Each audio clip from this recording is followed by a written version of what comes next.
साथियों welcome back. आप सभी लोगों का बहुत बहुत स्वागत है मेरे यूट्यूब चैनल पर। चलिए एक बार फिर उपस्थित हैं हम लोग नवजीवन कैंपस के ऑनलाइन क्लास की श्रृंखला में, और ये क्वेश्चन श्रृंखला है, प्रश्न श्रृंखला है, क्वेश्चन का टेस्ट सीरीज है, भक बुक दैनिक प्रश्न श्रृंखला, जिसका दूसरा सेट है। पहला सेट आपने बनाया होगा और आपको काफ़ी अनुभव प्राप्त हुआ होगा। क्वेश्चन का पैटर्न कैसे पढ़ना है, क्वेश्चन को कैसे देखना है, किस तरह से कॉन्सेप्चुअली सोचना होता है। तो सब लोग बिल्कुल तैयार होंगे, क्वेश्चन बना चुके होंगे आप लोग, चूंकि आपको टेलीग्राम पर क्वेश्चन डाला जाता है क्लासेज या डिस्कशन शुरू होने से 20 मिनट पहले। तो क्वेश्चन सबने देखा होगा और सब लोग क्वेश्चन सॉल्व कर चुके होंगे। काफ़ी खुश भी होंगे कि क्वेश्चन का पैटर्न और आपके पढ़ाई के तरीके का आकलन हो रहा होगा अच्छी तरीके से। चलिए शुरू करते हैं दूसरा टेस्ट, जिसमें टॉपिक दिया गया है समान अध्ययन के अंतर्गत इतिहास और जीव विज्ञान और साथ ही करंट अफेयर। इतिहास का टॉपिक दिया गया था प्राचीन भारत के स्रोत, और दूसरा जीव विज्ञान में उद्विकास या इवोल्यूशन, और करंट अफेयर में जनवरी 2021 का 8 जनवरी से लेकर 14 जनवरी। इतना टॉपिक दिया गया था आपको पढ़ने के लिए। हमने कहा था कि अभी क्लासेज कंटिन्यू नहीं चलेगा, लेकिन हम कोशिश कर रहे हैं इसको प्रतिदिन लाने का, ताकि आपको ज्यादा से ज्यादा इसका लाभ हो सके। और ये होमवर्क सीरीज के तौर पर आप लोग जहां भी हों, इंडिया में या इंडिया के किसी भी कोने में, किसी भी गांव में बैठ करके आप अपनी तैयारी को एक हाई लेवल तक, ऊंचाई तक पहुंचा सकते हैं, जिससे आपका रिजल्ट रुकेगा नहीं। मटेरियल के बारे में हमने कहा था, बार बार मैसेज आता है कि कौन सा मटेरियल पढ़े। हमने कहा कि नवजीवन का मटेरियल पढ़िए, नवजीवन का बुक्स है, नवजीवन का क्लास नोट्स अवेलेबल है, वो आप पढ़िए। उसमें टॉपिक वाइज जो चीजें दी जा रही है वो सब कुछ अवेलेबल है। आपके पास नहीं है तो आप ऑफिस से कांटेक्ट करके, मेरे नंबर पर बात करके आप कांटेक्ट करके मंगवा सकते हैं। आपको इंडिया में कहीं भी जरूरत होगा, आपको कुरियर के द्वारा भेजा जा सकता है। बस आपको उसकी बात करना है कि क्या चाहिए आपको, किस तरह का रिक्वायरमेंट है। तो चलिए, जहां भी होंगे आप लोग स्वस्थ होंगे, मस्त होंगे, अपने अपने स्वास्थ्य का पूरा ध्यान रख करके अपने पढ़ाई पर पूरी तरह से लगे होंगे। तो चलिए शुरू करते हैं, ज्यादा वक्त नहीं लेंगे। 25 क्वेश्चन सिल्वर क्वेश्चन आपके लिए, ऐसे क्वेश्चन जो आपके एग्जाम के रिजल्ट में और परिणाम में एक निर्णायक भूमिका अदा करेगा। बिल्कुल रिजल्ट ओरिएंटेड ऐसा क्वेश्चन जो आपके पूरे कॉन्सेप्ट को क्लियर कर दे, और कॉन्सेप्ट जब क्लियर होता है तो रिजल्ट क्लियर हो जाता है, आपको पता होगा, ये ध्यान रखना। तो चलिए शुरू करते हैं। शुरू करने से बोलिए सब अपनी अपनी माताओं के लिए एक बार जय हो मैया की।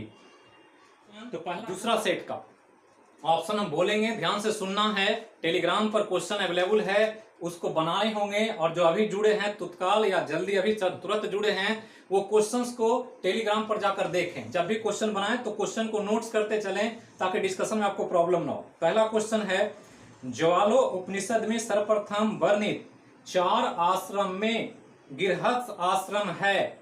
ज्वालो उपनिषद में सर्वप्रथम वर्णित 4 आश्रम में गृहस्थ आश्रम है, मतलब गृहस्थ आश्रम का नंबर कौन सा है। पहला ऑप्शन है प्रथम, दूसरा ऑप्शन है द्वितीय, तीसरा ऑप्शन है तृतीय, चौथा ऑप्शन है चतुर्थ, और पांचवा आपको पता होगा बीपीएससी के हिसाब से नन ऑफ दीज या मोर देन वन, इनमें से कोई नहीं है एक से अधिक। तो ई के लिए हम नहीं बोलेंगे ऑप्शन अब से। ई आपको समझना है कि क्या है, एक से अधिक सही है या कोई नहीं सही है। 4 ऑप्शन हम बोलेंगे हमेशा, ई ऑप्शन रहेगा, उसको समझना है। तो ज्वालो उपनिषद वेद का एक हिस्सा होता है, जिसमें उपजोड़ निषद बना करके उपनिषद बनाया गया, जिसका शाब्दिक अर्थ होता है गुरु के समीप बैठ करके कुछ सीखना। इसके कुल 108 संख्या में उपनिषद हैं और 10 बहुत महत्वपूर्ण है, और हर उपनिषद में कुछ कुछ इंपॉर्टेंट चीजों का वर्णन किया गया है। और उसी में ज्वालो उपनिषद, जिसमें 4 आश्रम का वर्णन मिलता है, जिसमें पहला आश्रम जो होता है ब्रह्मचर्य आश्रम, दूसरा गृहस्थ आश्रम, तीसरा वानप्रस्थ और चौथा संन्यास आश्रम। आपको दिया गया कि गृहस्थ आश्रम किस नंबर पर है, तो पहला ब्रह्मचर्य, दूसरा गृहस्थ आश्रम, तो दूसरा नंबर पर है, मतलब आंसर जो सही होगा द्वितीय। और जो आश्रम का बंटवारा है 25 वर्ष का, ये बिहार दरोगा में पूछा भी गया था, मतलब 1 वर्ष से 25 वर्ष की उम्र ब्रह्मचर्य आश्रम के अंतर्गत आता है, 25 से 50 गृहस्थ आश्रम, और 50 से 75 वानप्रस्थ, और 75 से 100 वर्ष तक संन्यास आश्रम को वर्णित किया गया है ज्वालोपनिषद में। तो इस हिसाब से आपका आंसर बी होता है। दूसरा क्वेश्चन सबका सही होगा, उम्मीद करते हैं। सही नहीं है तो जरूर आप रिवाइज करें, इतिहास के बुक में प्रश्नों को पढ़ें और रिवाइज करके आए। दूसरा क्वेश्चन, इनमें कौन सी चित्रकला बौद्ध धर्म से संबंधित नहीं है? या ध्यान रखना है, क्वेश्चन कह रहा है इनमें कौन सी चित्रकला बौद्ध धर्म से संबंधित नहीं है। पहला है अजंता की चित्रकला, एलोरा की चित्रकला, एलिफेंटा की चित्रकला, चौथा बाघ की चित्रकला और पांचवा तो है ही ई ऑप्शन। तो चार चित्रकला ऐतिहासिक घटनाओं को लिखने में एक इंपॉर्टेंट भूमिका निभाता है। अलग अलग समय में अलग अलग चित्रकला का स्वरूप दिखाई पड़ता है और उसमें ये चार चित्रकला बहुत इंपॉर्टेंट, अजंता, एलोरा, एलिफेंटा और बाघ की चित्रकला, सबके बारे में जानते होंगे, पढ़ा होगा आपने। कह रहा है कौन ऐसा चित्रकला है जिसमें बौद्ध धर्म से संबंध नहीं रखता है? तो अजंता की चित्रकला महाराष्ट्र में औरंगाबाद जिले में, एलोरा भी महाराष्ट्र के औरंगाबाद जिले में। दोनों में अजंता और एलोरा ऐसी चित्रकला है जिसमें कई गुफाओं का खनन के दौरान पता चला है। अजंता की चित्रकला में कुल 29 गुफाएं हैं, जबकि एलोरा में कुल 71 गुफाओं की जानकारी मिलती है। बहुत सारे अवशेष अब नहीं बचे हैं, कुछ गुफाएं बची हुई हैं। जो गुफा ये दोनों में मिलता है उसमें चित्रकारी जो की गई है मुख्य रूप से बौद्ध धर्म से संबंधित है, जिसमें अजंता की चित्रकला बौद्ध धर्म के महायान शाखा से, एलोरा की चित्रकला जो है उसमें बौद्ध धर्म, सनातन धर्म और जैन धर्म तीनों का मिश्रण दिखाई पड़ता है, जबकि एलिफेंटा की चित्रकला मुंबई से 9 किलोमीटर दूर सागर में अवस्थित एक गुफा का पता चला, जिसको पुर्तगालियों ने पहली बार देखा और बड़ी हाथी की मूर्ति दिखाई पड़ने के कारण पुर्तगालियों ने इसका नाम एलिफेंटा रख दिया और तब से उसको एलिफेंटा के नाम से जाना जाता है। लेकिन वहां पर एक विश्व प्रसिद्ध मूर्ति भी मिली जो तीन मूर्ति के रूप में दिखाई पड़ती है, शिव की मूर्ति, जिसमें ब्रह्मा, विष्णु और महेश का एक ही त्रिमूर्ति बना होता है। उस रूप में एक चित्रकला या मूर्ति का वहां पर प्रदर्शन दिखाई पड़ता है और इसलिए एलिफेंटा की चित्रकला को शैव धर्म से जोड़कर माना जाता है। शैव मतलब शिव के उपासक, और शैव धर्म के हिसाब से वो शैव धर्म से संबंधित चित्रकला है। तो शैव धर्म से संबंधित एलिफेंटा की चित्रकला, इसलिए एलिफेंटा बौद्ध धर्म से संबंधित नहीं है। जबकि बाघ की चित्रकला मध्य प्रदेश में धार जिले में नर्मदा नदी की सहायक नदी बाघ नदी और बाघ नदी के किनारे बाघ गांव में चित्रकला मिला और वो भी चित्रकला बौद्ध धर्म के महायान हीनयान शाखा से संबंधित है। तो ये ध्यान रखना है कि ये चित्रकला की बात और ये इंपॉर्टेंट है। तो मतलब यहाँ पर बौद्ध धर्म से कौन संबंधित नहीं है? तो शैव धर्म से रिलेटेड चित्रकला के रूप में एलिफेंटा को देखा जाता है। तीसरा क्वेश्चन, इनमें वेद का दूसरा नाम है। वेद का, वेद बहुत इंपॉर्टेंट है जिसकी रचना वेद व्यास ने किया था। तो ध्यान रखना है, वेद 4 वेदों के बारे में पढ़ते हैं, जिसमें चारों वेदों में जो वेद का एक कॉमन नाम है उसके बारे में कह रहा है कि वेद का कौन सा नाम नहीं है। दूसरा ऑप्शन में है पहला आ पौरुषे, बी में है संहिता, सी में श्रुति, डी में ब्राह्मण और ई तो है ही। तो कौन नाम वेद का नहीं है? तो ध्यान रखना है कि वेद को आ पौरुषे, संहिता और श्रुति के नाम से भी जाना जाता है, जबकि ब्राह्मण वेद को समझने का एक दूसरा पुस्तक का नाम है। मतलब जैसे हम लोग बुक पढ़ते हैं टेक्स्ट बुक, और टेक्स्ट बुक को समझने के लिए लोग गाइड निकालते हैं, गेस्ट पेपर निकालते हैं ताकि आप आसानी से समझ सकें। तो ब्राह्मण वेद नहीं है, वेद को समझने के लिए आसान भाषा में लिखा गया एक अलग पुस्तक है, इसलिए उसको वेद ना मान करके ब्राह्मण माना गया। जबकि चारों में जो वेद है, अपौरुषेय है, संहिता है या श्रुति है, चारों एक ही नाम है और वेद के रूप में जाना जाता है। और ये वेद की रचना वेद व्यास ने किया था, ये ध्यान रखना है। वेद का अर्थ ज्ञान होता है और ज्ञान जिससे प्राप्त हो सके उसको वेद के रूप में देखा जाता है। तो ध्यान रखना है, ऑप्शन जो होगा इसमें ब्राह्मण, डी ऑप्शन। चौथा, इनमें से किस ग्रंथ से पता चलता है कि अशोक ने अपने बच्चों को श्रीलंका भेजा था? तो अशोक बहुत इंपॉर्टेंट। तो ध्यान रखना है, महेंद्र और संघमित्रा 2 बच्चे जिनको बौद्ध धर्म के प्रचार के लिए इन्होंने श्रीलंका भेजा, और श्रीलंका में जो इन्होंने काम किया उसका साक्ष्य किस पुस्तक में मिलता है, इसके बारे में पूछा गया। तो ऑप्शन में है मिलिंद पन्हु, जातक, महावस्तु, दीपवंश या एवं महावंश। तो ये 4 पुस्तक का नाम है, जिसमें कौन सी पुस्तक यह बताता है कि अशोक ने अपने पुत्र और पुत्री को श्रीलंका भेजा बौद्ध के प्रचार के लिए। तो ध्यान रखना है, मिलिंद पन्हु जिसको मिलिंद का प्रश्न कहा जाता है, मिलिंद या मिनांडर यूनानी शासक जिसको नागसेन ने बौद्ध धर्म में दीक्षित कराया था। तो उन्हीं दोनों के प्रश्नों का संग्रह है मिलिंद पन्हु। जबकि जातक में बुद्ध भगवान के पूर्व वंशों का चर्चा है और जिसमें 550 पूर्व जन्म का वर्णन किया गया है।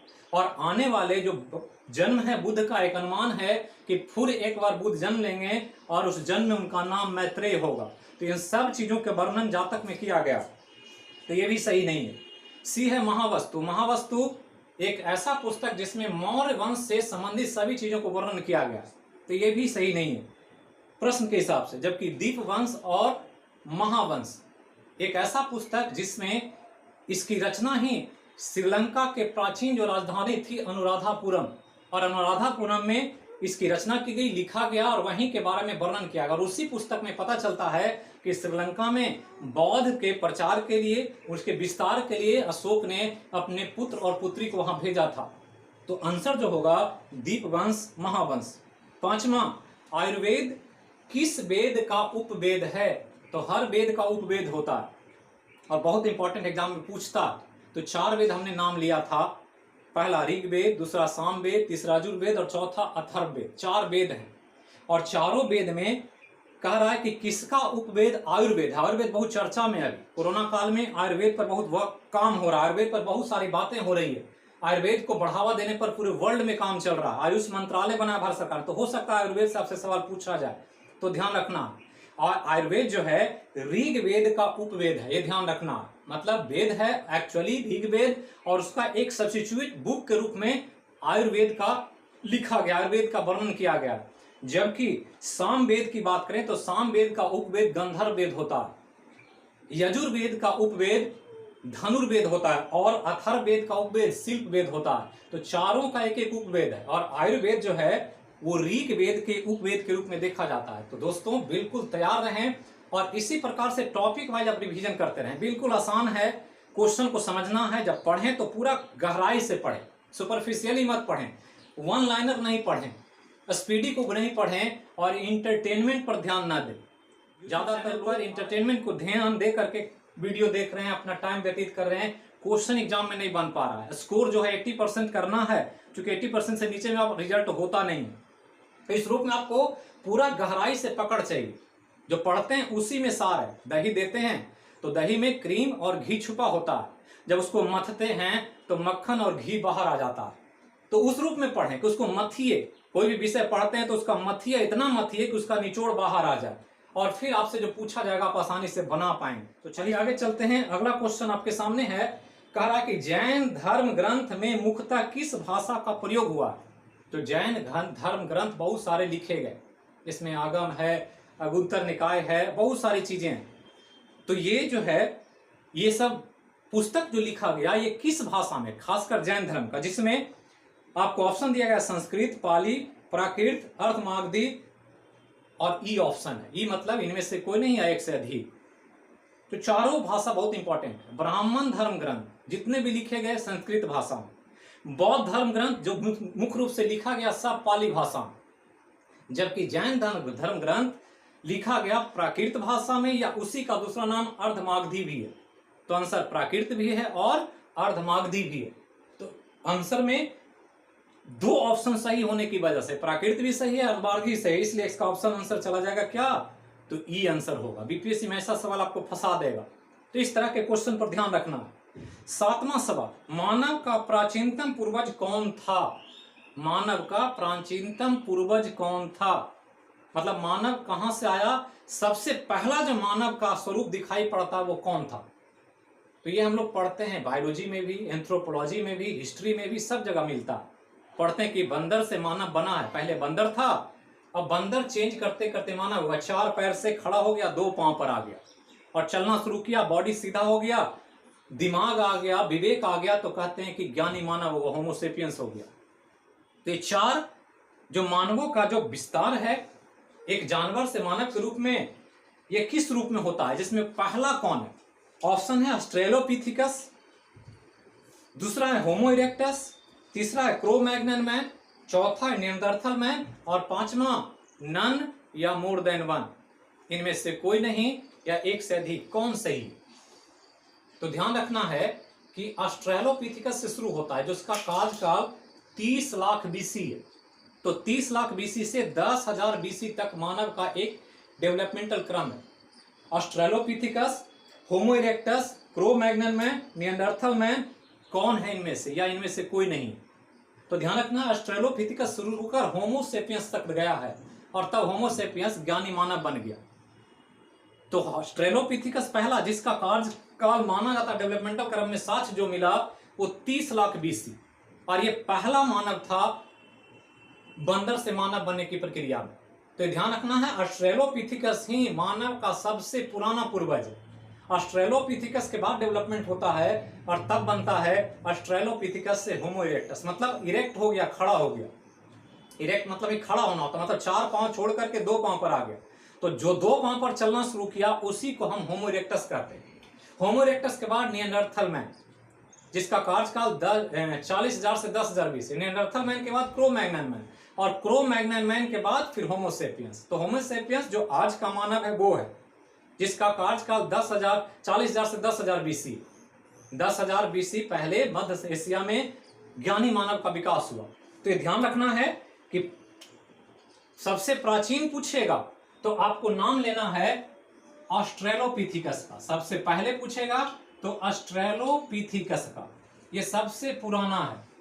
और जबकि सबसे अभी का पूर्वज पूछेगा तो सबसे वर्तमान में जो है वो है क्रो मैग्नन मैन। ये सबसे आधुनिक जो अभी है मानव, उस मानव का नाम है होमो सेपियंस। ये ध्यान रखना। तो ये 3, तो ये सबसे पुराना, ये अभी सबसे हाल फिलहाल, मतलब इसके पहले और अभी जो मानव है वो ये है होमो सेपियंस।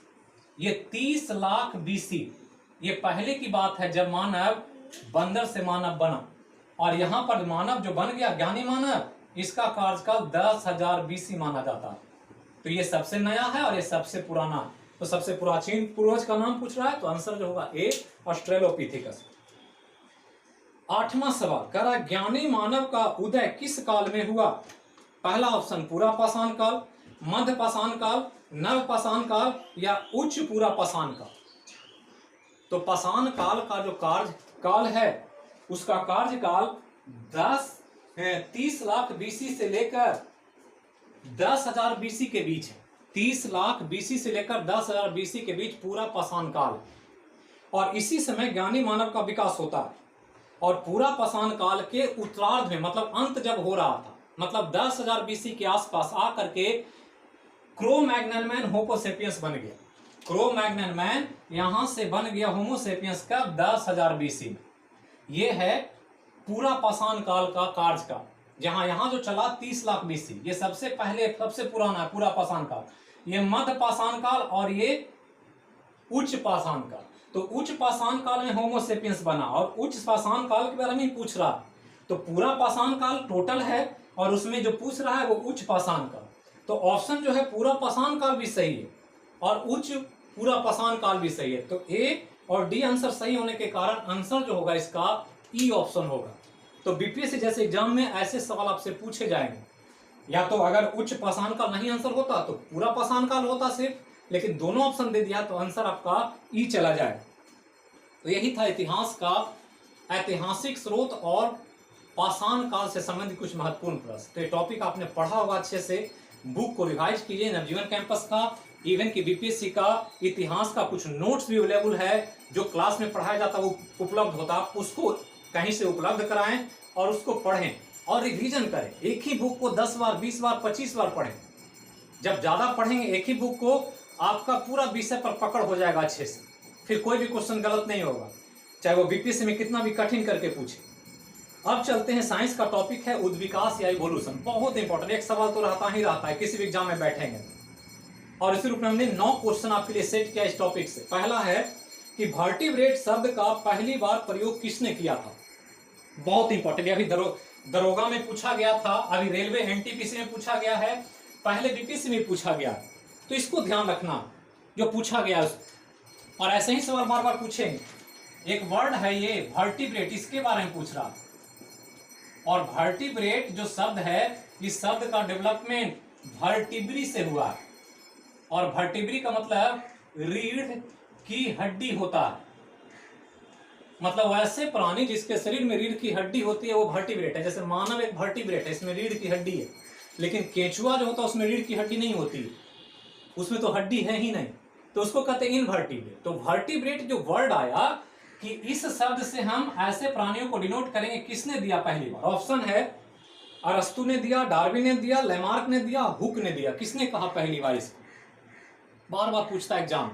तो ध्यान रखना, ये शब्द पहली बार लाया था एक व्यक्ति जिसका नाम था लेमार्क। तो लेमार्क को याद रखेंगे। वर्टिब्रेट भी दिया और साथ ही साथ लेमार्क ने बायोलॉजी शब्द भी दिया दुनिया को। बायोलॉजी भी इन्हीं का दिया हुआ। दोनों पूछता है, बायोलॉजी किसने? दरोगा में पूछा था इसके पहले वाले एग्जाम में कि बायोलॉजी शब्द किसने दिया। तो ध्यान रखना वर्टिब्रेट। इनमें से कौन डार्विन का सिद्धांत नहीं है? तो डार्विन ने उद्विकास से संबंधित सबसे महत्वपूर्ण और सबसे सटीक सिद्धांत दिया, उन्हीं को पढ़ते हैं हम। उसी के आधार पर हमने भी पढ़ा कि मानव बंदर से मानव बन गए, डार्विन का ही कहना था। लेमार्क का कहना था कि मानव बंदर से मानव बना। तो इसको डार्विन ने जो सिद्धांत दिया उसमें कहा इनमें से कौन सा डार्विन का सिद्धांत नहीं? पहला स्ट्रगल फॉर एग्जिस्टेंस, दूसरा है सर्वाइवल ऑफ फिटेस्ट, तीसरा ओवर रिप्रोडक्टिव पोटेंशियल, चौथा यूज एंड डिसयूज थ्योरी, और पांचवा तो है ही जो आपको सामने पचमा रहता है हमेशा एज यूजुअल। तो चार में से कौन नहीं है? तो स्ट्रगल फॉर एग्जिस्टेंस, अस्तित्व के लिए संघर्ष, ये डार्विन का बहुत इंपॉर्टेंट सिद्धांत था कि जो लड़ेगा वही जीतेगा, जिसमें दम होगा, जिसमें जिगरा होगा, पढ़ने की, लड़ने की, समझने की, एग्जाम को फाइट करने की, वही रिजल्ट ले सकता है। जो पढ़ेगा नहीं, संघर्ष नहीं करेगा, उस रिजल्ट लेने का अधिकार नहीं है। ये डार्विन का सिद्धांत था। सर्वाइवल ऑफ फिटेस्ट, जो सबसे अच्छा होगा। पढ़ रहे हैं 100 बच्चे, तो 100 में से वही बच्चे फाइट करके रिजल्ट लेंगे जो सबसे अच्छा होगा। जो कमजोर होंगे वो फेल हो जाएंगे। तो सर्वाइवल ऑफ फिटेस्ट भी डार्विन ने कहा। ओवर रिप्रोडक्टिव पोटेंशियल, कहा कि जीवों में प्रजनन की अपार क्षमता है, बहुत ज्यादा प्रजनन कर सकता है। एक एक प्राणी अपने एक ब्रीडिंग सीजन में करोड़ों बच्चों को जन्म देता है। इसमें सबसे कम प्रजनन क्षमता हाथी का होता है कि एक हाथी जो सबसे बड़ा जानवर है पृथ्वी का या स्थलीय प्राणी के रूप में, वो अपने पूरे जीवन काल में 6 ही बच्चे को जन्म दे सकती है, जो सबसे कम है।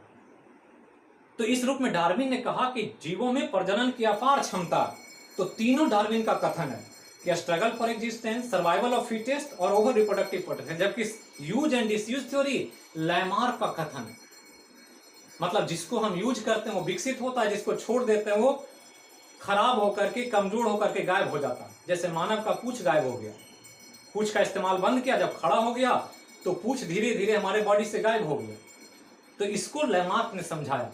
तो एक सिद्धांत लेमार्क का और 3 सिद्धांत डार्विन का। तो इसमें कहा डार्विन का सिद्धांत कौन नहीं है? तो यूज एंड डिसयूज थ्योरी, मतलब आंसर जो होगा डी। 12 नंबर सवाल कहता है पृथ्वी पर पहला जीव था। पृथ्वी जो बनी उसमें पहला जीवन कौन था? ऑप्शन में जीवाणु, विषाणु, कवक, शैवाल, कौन? पहले सबसे कौन बना? बहुत इंपॉर्टेंट सवाल है, सैकड़ों बार पूछा गया। कोई ऐसा एग्जाम नहीं है जिसमें नहीं पूछा गया। तो ध्यान रखना है कि पृथ्वी का पहला प्राणी जो था, आप पढ़े होंगे बुक नवजीवन कैंपस के नोट्स में, तो ये आपको दिया गया होगा, आर्कियो बैक्टीरिया। यही पहला जीव है जो पृथ्वी पर बना और यहां से चलते चलते फिर हम लोग आज मानव बन गए। तो जीवाणु से मानव बना, मतलब पहला बार जो बना वो जीवाणु बना। बैक्टीरिया का विकास हुआ था पृथ्वी पर सबसे पहले। तो पहला जीव पृथ्वी का कौन है? जीवाणु है। और आज सबसे डेवलप जीव मानव है, लेकिन मानव यहीं से बन करके यहां पहुंचा है। तो ध्यान रखना। तो पहला पूछ रहा है जीवाणु, विषाणु, कवक, शैवाल, तो कौन आंसर होगा? ए आंसर होगा। मैक्सिमम का सही होना चाहिए। हम चाहते हैं कि 25 में 25 आना चाहिए, ताकि आप जब एग्जाम दें दरोगा का, बीपीएससी का, तो हायर स्कोर जो हो वो इस चैनल से जुड़े हुए बच्चों का होना चाहिए। रिजल्ट में ज्यादातर रिजल्ट इस चैनल पर जो भी 100 बच्चे, 50 बच्चे जो भी देख रहे हैं उनका सबसे ज्यादा रिजल्ट होना चाहिए। एक भी क्वेश्चन छूटे नहीं। तो ये तब होगा जब यहां पर आप 25 में 25 कर पाए। 13वां सवाल है, कहता है पृथ्वी जब बनी थी उस समय सर्वाधिक पाया जाने वाला तत्व कौन था? मतलब कौन सा एलिमेंट सबसे ज्यादा पृथ्वी पर पाया जाता था जब पृथ्वी बनी थी? बहुत इंपॉर्टेंट कॉन्सेप्ट है इवोल्यूशन का, कि पृथ्वी जो बनी है ये सूर्य से बनी है। ये सन है और सन का एक टुकड़ा है छोटा सा पृथ्वी। पहले सूर्य में ही जुड़ा हुआ था, टूट कर अलग हुआ, और एक अलग हुआ था आज से 4.5 अरब वर्ष पहले। ये ध्यान रखना। तो कभी कभी पूछेगा कि पृथ्वी किसका टुकड़ा है? तो सूर्य का टुकड़ा। और 4.5 अरब वर्ष पहले इससे टूटा और अलग हो गया, पृथ्वी बना। आप ध्यान में पूछ रहा है कि जब बना टूट करके अलग हुआ तो इसमें कौन सा एलिमेंट ज्यादा था, तो जो इसमें ज्यादा होगा वही इसमें भी ज्यादा होगा। आज पढ़ते हैं कि सूरज में सबसे ज्यादा क्या है, हाइड्रोजन है।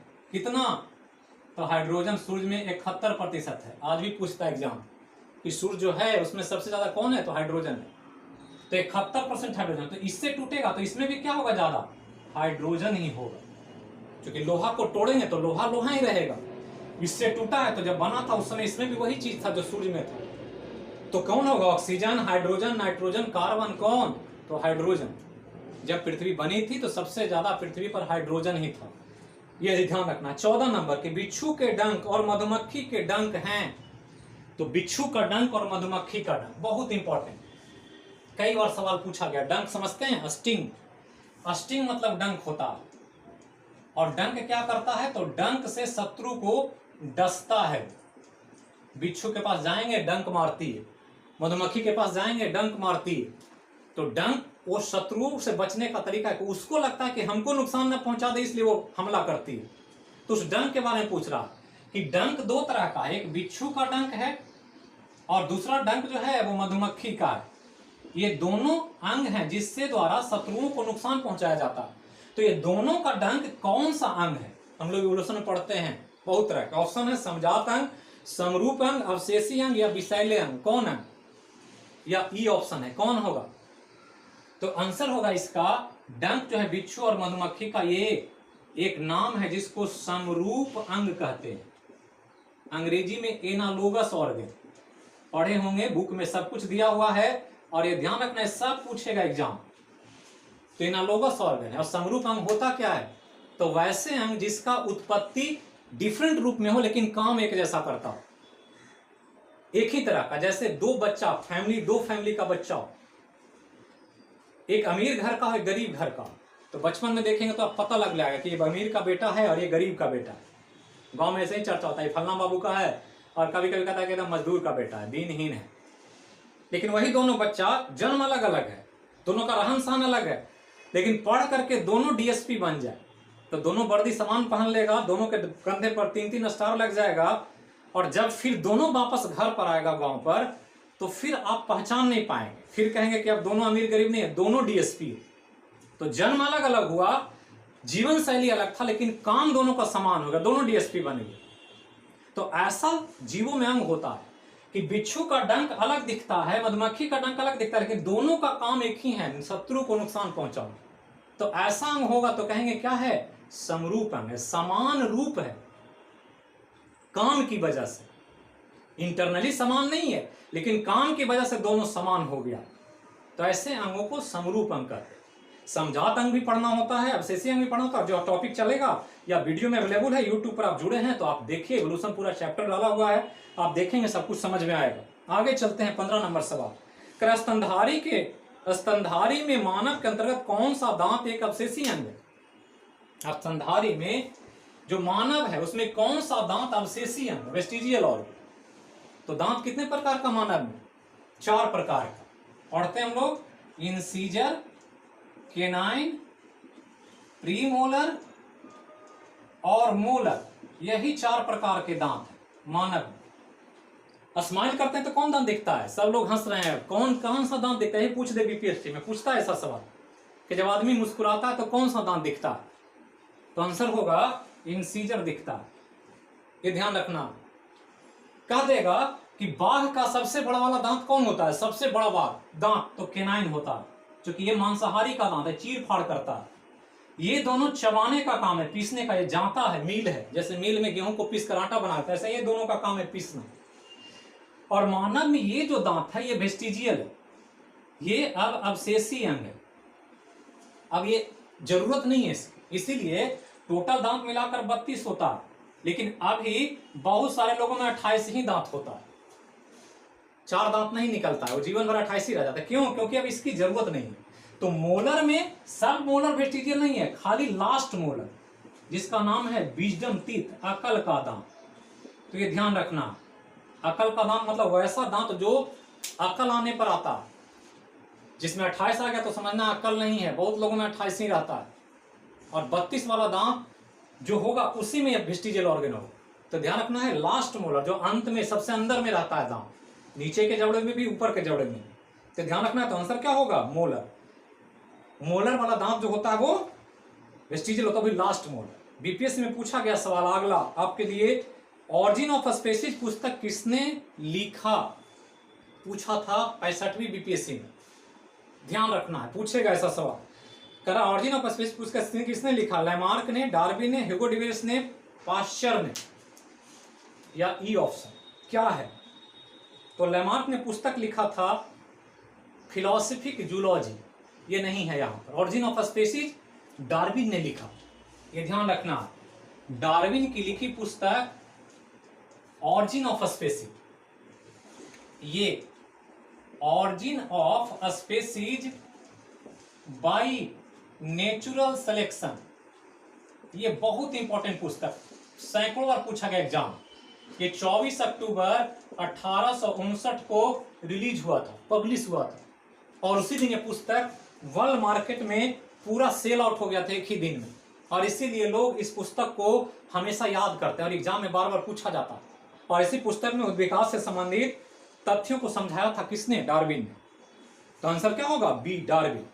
17 नंबर क्वेश्चन कह रहा है, 17 क्वेश्चन नंबर में, कि उद्विकास के उपरांत होमोसेपियंस पश्चिम दिशा में प्रवास कर किस मानव नस्ल को जन्म दिया? तो अभी हमने कहा था इतिहास के प्रश्न में कि ज्ञानी मानव मध्य एशिया में पैदा हुआ, सेंट्रल एशिया में, और यहां से कुछ पूरब चला गया, कुछ पश्चिम चला गया, कुछ दक्षिण चला गया। जो पूरब गया वो मंगोलाइड बना, यहां जो इधर गया ये श्वेत नस्ल बन गया, और इधर जो गया ये निग्रोइड बना, और निग्रोइड को ही निग्रिटो कहते हैं। तो निग्रिटो कहें, निग्रोइड कहें, बात एक ही है। तो क्या आंसर होगा? निग्रोइड, मंगोलाइड, श्वेत या निग्रिटो, कौन होगा? तो मोर देन वन या नन ऑफ दीज। तो क्या आंसर होगा? तो श्वेत। तो ध्यान रखना, विकास के उपरांत होमोसेपियन पश्चिम दिशा में जाकर किस नस्ल? तो पश्चिम दिशा में कौन है? श्वेत नस्ल। जो पाश्चात्य नस्ल है, जो गोरे होते हैं, लंबे होते हैं, नाक नक्श एकदम खड़े होते हैं, अंग्रेज जिसको कहते हैं, यूरोप में है, उत्तर अमेरिका में है, ये सब क्या है? श्वेत नस्ल है। तो श्वेत नस्ल पूरब दिशा में, ये ध्यान रखना। तो आंसर क्या होगा? सी। श्वेत नस्ल पश्चिम दिशा में, जिसको आंसर सी होगा। नेक्स्ट कह रहा है 18 नंबर सवाल कि डार्विन कहां के रहने वाले थे? तो डार्विन के बारे में बहुत चर्चा हुआ, struggle for existence, survival of fittest, over reproductive potential, सब, ऑरिजिन ऑफ स्पेसीज, सब डार्विन का दिया हुआ। तो रहने वाले कहां थे? ऐसा सवाल बार बार पूछता। ऑप्शन है फ्रांस, अमेरिका, डेनमार्क, इंग्लैंड। तो ध्यान रखना है कि डार्विन का जन्म 1809 ईस्वी में इंग्लैंड में हुआ था, और इंग्लैंड के एक बहुत बड़े प्रकृति विद्वान या प्रकृति वेता के रूप में उनको जाना जाता है। उद्विकास के लिए हमेशा उनको याद किया जाता है। तो ध्यान रखना है, आंसर जो होगा इंग्लैंड होगा। 19 नंबर जो करंट अफेयर का सवाल है, बहुत इंपॉर्टेंट। तो करंट अफेयर पर सबसे ज्यादा जोर दीजिए। और करंट अफेयर पढ़ने का तरीका है कि एक बुक, कोई भी स्टैंडर्ड, प्रतियोगिता दर्पण, समान ज्ञान दर्पण, या जो आपको अच्छा लगता है उसको आधार माने। हमारे सुझाव पर माने तो प्रतियोगिता दर्पण को आधार मान लें। एक कोई न्यूज़पेपर पढ़ें, या डीडी न्यूज पर या रेडियो पर, विविध भारती पर एक चैनल को जरूर प्रतिदिन सुने, या तो 8:45 में या सुबह में एक बार न्यूज जरूर सुने पर डे, तभी जाकर के करंट अफेयर आपका अच्छा होगा। और क्वेश्चन बनाएं ताकि आपको पैटर्न का पता चलता है। 19 नंबर सवाल है कि विश्व ब्रेल दिवस कब मनाया जाता है? तो ब्रेल दिवस बहुत इंपॉर्टेंट है। ब्रेल दिवस जो लुई ब्रेल के नाम पर मनाया जाता है, और लुई ब्रेल ने अंधे लोगों के लिए एक स्क्रिप्ट का विकास किया जिसके द्वारा वो पढ़ सकें, लिख सकें, समझ सकें। तो लुई ब्रेल के सम्मान में 4 जनवरी को हर साल ब्रेल दिवस मनाया जाता है। तो 9 जनवरी प्रवासी दिवस, 12 जनवरी युवा दिवस, और 4 जनवरी ब्रेल दिवस। बहुत इंपॉर्टेंट, याद रखना है सबको। तो आंसर जो होगा सी। 20 नंबर कहता है WHO ने खाद्य पदार्थों में ट्रांस फैट की मात्रा शून्य करने का लक्ष्य कब तक रखा है? तो ट्रांस फैट वह सा फैट जो हार्ट अटैक का कारण माना जाता है, हृदय आघात, जिसके द्वारा बहुत सारी बीमारियां आज हो रही, बीपी का, हार्ट अटैक का। तो उसको कंट्रोल करने के लिए विश्व स्तर पर ट्रांस फैट को भोजन से कम करना, और इसके तौर पर भारत में FSSAI ने भारत में 2021 में ट्रांस फैट को 3%, फिर 2022 में 2% और 23 में पूरी तरह से खत्म करने का लक्ष्य रखा। ये WHO को सुझाव था। तो ऑप्शन है 21, 22, 23, 24 किस साल तक ट्रांस फैट जीरो करने का लक्ष्य रखा गया? तो WHO वर्ल्ड हेल्थ ऑर्गेनाइजेशन ने 2023 तक आते आते ट्रांस फैट को शून्य करने का लक्ष्य रखा। मतलब पूरे वर्ल्ड से भोज्य पदार्थों में से ट्रांस फैट खत्म हो जाएगा, ट्रांस फैट का प्रयोग नहीं किया जाएगा। तो ये ध्यान रखना है। तो आंसर जो होगा सी 2023, 21 नंबर। बहुत इंपॉर्टेंट सवाल आपके लिए। लॉन्च पैड योजना किस राज्य ने शुरू किया है? लॉन्च पैड योजना एक ऐसा योजना जो किसी मिशनरी में, अनाथ आश्रम में, गरीब के अनाथालय में, बहुत सारे ऐसे ट्रस्ट में जहां पर अनाथ बच्चे पलते हैं, और ऐसे बच्चे जब बड़ा हो जाते हैं तो उनके लिए कोई फ्यूचर नहीं होता, उनका कोई प्लान नहीं होता, उनके गार्जियन नहीं होते, उनके माता पिता नहीं है, वो कहां जाएं, उनका क्या रोजगार होना चाहिए, कैसे उनको गाइडलाइन मिलेगा, इसके लिए एक योजना लाई गई, लॉन्च पैड योजना। कहता किस राज्य ने शुरू किया? आंसर है ए में उत्तर प्रदेश, बी में मध्य प्रदेश, सी में बिहार, डी में कर्नाटक। किसने शुरू किया?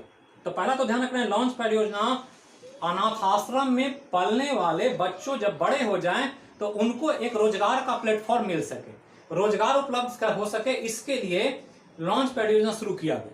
तो लॉन्च पैड योजना जो है वो ध्यान रखना है कि मध्य प्रदेश सरकार ने शुरू किया 2021 जनवरी में।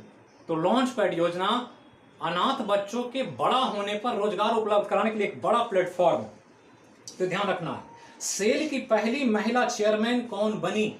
Cell, steel authority of India limited. बहुत इंपॉर्टेंट, बार बार पूछेगा एग्जाम कि सेल क्या है, सेल का गठन कब हुआ, सेल का काम क्या है। तो ध्यान रखना है कि SAIL steel authority of India limited, जिसका गठन 1954 में हुआ था, और इसका मुख्यालय दिल्ली है, जो भारत में लौह इस्पात के उत्पादन का काम करता है या उत्पादन के देखरेख का काम करता है, जिसके पहले चेयरमैन अनिल कुमार चौधरी थे। अभी कह रहा है कि कौन ऐसी पहली महिला है जो सेल की पहली चेयरमैन बनी है। ऑप्शन है सुनीता शर्मा, निर्मला सीतारमन, सोमा मंडल, आरती शाह। कौन है? तो ध्यान रखना है कि ये पदभार या ये जिम्मेवारी संभालने वाली भारत की पहली महिला जो स्टील अथॉरिटी इंडिया के चेयरमैन पर विराजमान हुई है वो सोमा मंडल, जो अनिल कुमार चौधरी का जगह ले ली, और यही आज स्टील अथॉरिटी ऑफ इंडिया की देखरेख कर रही हैं। जबकि निर्मला सीतारमन के बारे में जानते हैं कि अभी हमारी वर्तमान में केंद्र सरकार में वित्त मंत्री हैं। सुनीत शर्मा हैं जो रेलवे बोर्ड के चेयरमैन। तो ये ध्यान रखना है। आरती शाह का नाम जानते होंगे, जो इंग्लिश चैनल पार करने वाली भारत की पहली महिला थी। तो चारों इंपॉर्टेंट है, सबके बारे में आपको जानना। नेक्स्ट कह रहा है कि भारत द्वारा जनवरी में अंटार्कटिका अभियान शुरू किया गया था। यह भारत का अंटार्कटिका के लिए कौन सा अभियान था? तो अंटार्कटिका एक महादेश है जिसको ध्रुवीय महादेश भी कहते हैं, दक्षिणी ध्रुव पर ग्लेशियर है, सभी चीजें बर्फ में जमी हुई है, और विज्ञान को समर्पित महादेश है, गतिशील महादेश है। तो बहुत सारा अंटार्कटिका से जुड़ा हुआ तथ्य है, सवाल पूछता है। और अंटार्कटिका पर सिर्फ विज्ञान संबंधित कार्य होता है। दुनिया के बड़े बड़े देश या विज्ञान की एजेंसियां वहां काम करती है, और भारत की भी एजेंसी वहां काम कर रही है। और जनवरी में 5 जनवरी को एक मिशन या दल भारत से गया अंटार्कटिका के लिए। गोवा के मार्मा गोवा पोर्ट ट्रस्ट की तरफ से 43 सदस्यीय एक अभियान दल गया था। वो कौन सा अभियान है? 10वां, 20वां, 30वां और 40वां? कौन सा अभियान? तो ध्यान रखना है कि 40वां अभियान है। पहला अभियान भारत का गया था 1981 ईस्वी में। इन अभियानों के द्वारा भारतीय मैत्री दक्षिणी गंगोत्री नाम से अंटार्कटिका में भारत ने एक अस्थायी अनुसंधान केंद्र भी बना रखा। तो बहुत इंपॉर्टेंट है 40वां अभियान। पहला अभियान 1981 में। डेयर टू ड्रीम प्रतियोगिता संबंधित है रोजगार से, स्वास्थ्य से, अनुसंधान से, नवाचार से। डेयर टू ड्रीम बहुत इंपॉर्टेंट है। पिछले क्लास में हमने पूछा था डीआरडीओ का कौन सा स्थापना दिवस मनाया गया इस साल? तो 63वां। 1958 में डीआरडीओ का गठन हुआ था, और उसी के स्थापना दिवस पर डेयर टू ड्रीम एक प्रतियोगिता का आयोजन हुआ था, जिसमें लोगों को आमंत्रित किया गया था, बच्चों को आमंत्रित किया गया था कि कुछ नए इनोवेशन, नए आइडिया पर काम करें। तो न्यू इनोवेशन पर काम करने के लिए डेयर टू ड्रीम प्रतियोगिता आयोजित किया DRDO, मतलब नवाचार के लिए, इनोवेटिव आइडिया के। तो आंसर होगा डी। 25 नंबर आज का लास्ट सवाल, किसान सर्वोदय योजना किस राज्य में शुरू किया गया? किसान सर्वोदय योजना बहुत इंपॉर्टेंट, बिहार में, राजस्थान में, गुजरात में, कर्नाटक में, या ई ऑप्शन, किस राज्य में? तो ध्यान रखना है, प्रधानमंत्री नरेंद्र मोदी ने जनवरी में किसान सर्वोदय योजना की शुरुआत किया था गुजरात के 400 गांव से, और वहां इसका उद्देश्य था किसानों को जल की आपूर्ति करना और किसानों को सांप से बचाना। जब जल की आपूर्ति हो जाए और किसान खेतों में चले जाएं तो सांप डसे तो उनको कोई नुकसान न हो या उनके लिए उपचार की व्यवस्था हो, इसके लिए किसान सर्वोदय योजना 400 गांव में शुरू किया गया। और 2022 तक पूरे गुजरात के सभी गांवों को इस योजना में शामिल करने का एक योजना पर काम कर रही है गुजरात सरकार, जिसका उद्घाटन किया था प्रधानमंत्री नरेंद्र मोदी। तो यही था साथियों आज का 25 महत्वपूर्ण सवाल, इतिहास, जीव विज्ञान और समसामयिक घटनाक्रम जनवरी 2021 से संबंधित। उम्मीद करते हैं कि आपको उम्मीद के अनुसार सब कुछ तैयारी चल रही है, बढ़िया से तैयारी करें, इसी तरह के क्वेश्चन के फॉर्मेट पर काम करें। एक एक टॉपिक आपके सामने आएगा और धीरे धीरे हम लोग इसको और बेहतर तरीके से लाने का प्रयास करें। बहुत जल्द ही कुछ क्लासेज, कुछ विषय का भी शुरू किया जाएगा यूट्यूब चैनल पर, तो उसके लिए तैयार रहें और धैर्य न खोएं, धैर्य से आपका सब कुछ प्राप्त हो जाए। सब लोग लास्ट में अपना अपना स्कोर जरूर जारी करें, कितना सही हुआ, कितना अटेम्प्ट लिया। एक चीज और ध्यान रखना है कि क्वेश्चन वही बनाएं जो आप जानते हो, गलत क्वेश्चन का अटेम्प्ट ना लें, एक्यूरेसी पर ध्यान रखें। तो जहां रहें स्वस्थ रहें, मस्त रहें, अपने और अपनों का ख्याल रखें। इस कोरोना काल में, कोविड संक्रमण काल में बिल्कुल अपने स्वास्थ्य पर ध्यान रखें। आपने मेरे स्वास्थ्य के प्रति काफी चिंता व्यक्त की, इसके लिए बहुत बहुत धन्यवाद। आपने हमको नोटिस करवाया कि हमें स्वास्थ्य पर भी ध्यान रखना चाहिए, और मैं उसका ध्यान रख रहा हूं आपकी दुआओं से। आपके दुआओं के असर से मैं जल्द ही आपके सामने पूरी एनर्जी के साथ रहूंगा और आपका मार्गदर्शन जितना हो सके करने का प्रयास करूंगा। तो बोलिए सब मिलकर एक बार जय हो मैया की। Thank you.